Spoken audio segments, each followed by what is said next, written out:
Kane is in the building.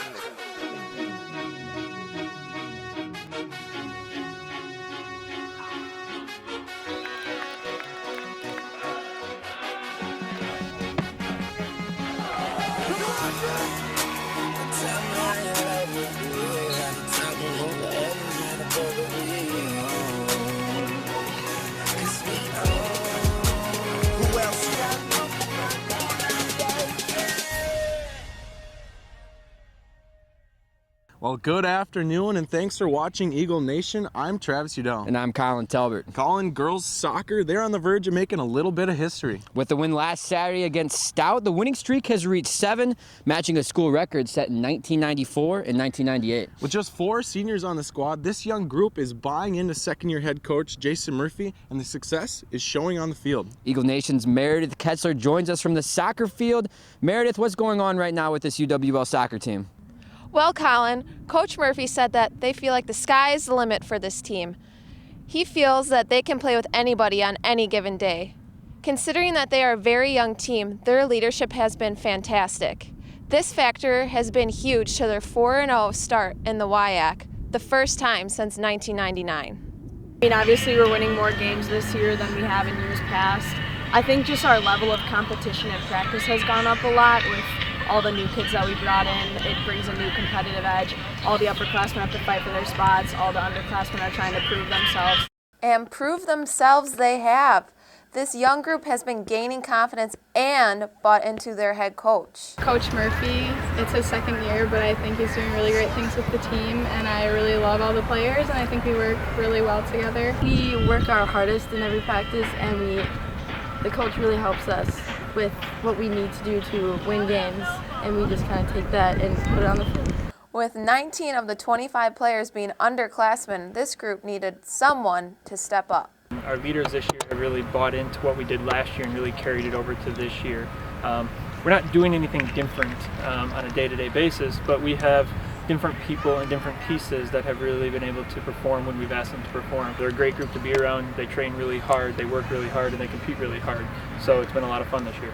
With a red-hot team that's already passed their win total from last season, they're also matching school records along the way. And honestly, it's kind of crazy. Like every time we get a result, it's huge. I mean, 7 in a row.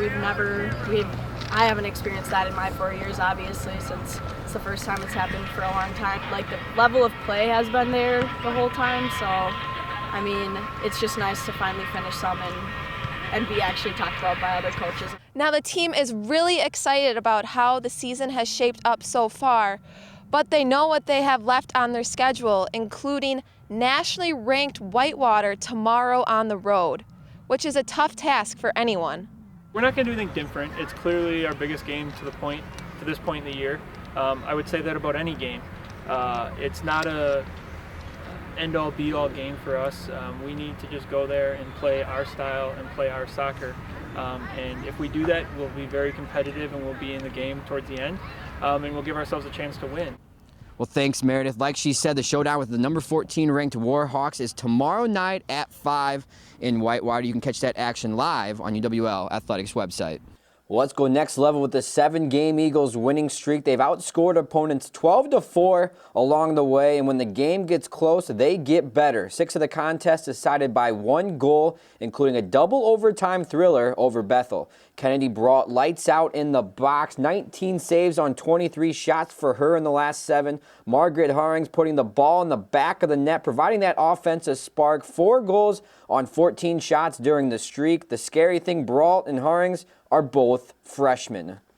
Well, Travis, UWL football team picked up their first conference win of the season last Saturday. Indeed they did. 28-21 winners over UW Stout. Let's take a look at those highlights. Homecoming here at UWL, 95 and 85 national championship teams honored before kickoff. To the first, Eagles strike first. Tyler Jenkins plunges his way in the end zone for the touchdown. Eagles jump out to a 7-0 lead. Later in the quarter, Eagles get the passing game going. John Tackett finds Nolan Bargainer in the back of the end zone. Eagles take a 14-0 lead. But here comes UW Stout. Hank Kudiak goes long. He connects with Jordan Babney in the end zone. Stout back within 7. To the third, Tackett on the attack again. This time, he connects with Joel Oxton for the touchdown. Eagles go up 21-7 after 3. To the fourth we go. Eagles attempting a field goal. Travis Shackleton, he gets a hand on it. Esno Rosano picks it up, and Esno goes all the way to the end zone. 86 yards. Stout cuts the lead back within 7. But the Eagles and Tackett have an answer all day long. Samuel Swig with the touchdown. That's all the Eagles would need. 28-21 winners over UW Stout. I think it's just great for everybody to see success. I mean, it helps the fans, everybody gets into it. Our team, just to know that we can do it, puts a little bit of a chip on our shoulder, knowing we can come out and execute and do what we're supposed to do. There's a lot of things to fix, and we have a lot of work to do yet. But to be able to come out and get a win like that, that's something that makes you feel good and makes the 6 hours you get off on Saturday after the game quite a bit better. Well, at 1-1, the Eagles football team's schedule does not get any easier. They travel to Whitewater Friday night, and a Warhawk team that's really in uncharted territory. That's right. The Warhawks coming off their first loss in 36 games last week, falling to UW Oshkosh. You can catch that action live Friday night, 7 p.m. on UWL Athletics website or KQEG TV. Well, that's all the time we have today for Eagle Nation. Take a look here at the schedule for the upcoming week in Eagle Athletics. But from Roger Herring Stadium, good night, everybody.